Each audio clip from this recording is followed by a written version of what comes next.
बाद में मुझसे न कहना घर पलटना ठीक है।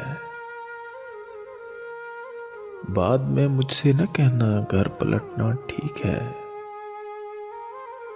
वैसे सुनने में यही आया है रास्ता ठीक है।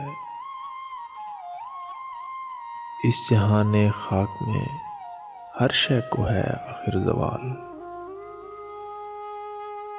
इस जहाने खाक में हर शय को है आखिर ज़वाल।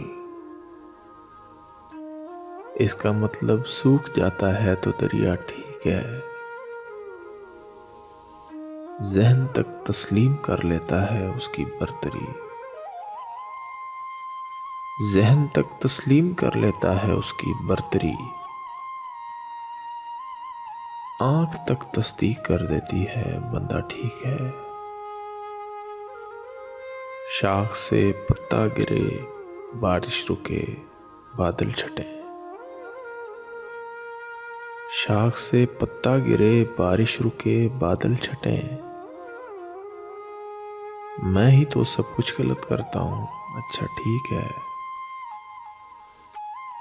उसके आंसू कब तक पीछा न छोड़ेंगे मेरा। उसके आंसू कब्र तक पीछा न छोड़ेंगे मेरा। मैं अगर मर जाऊं उसका ध्यान रखना ठीक है। एक तेरी आवाज सुनने के लिए जिंदा हैं हम। एक तेरी आवाज सुनने के लिए जिंदा हैं हम। तू ही जब खामोश हो जाए तो फिर क्या ठीक है।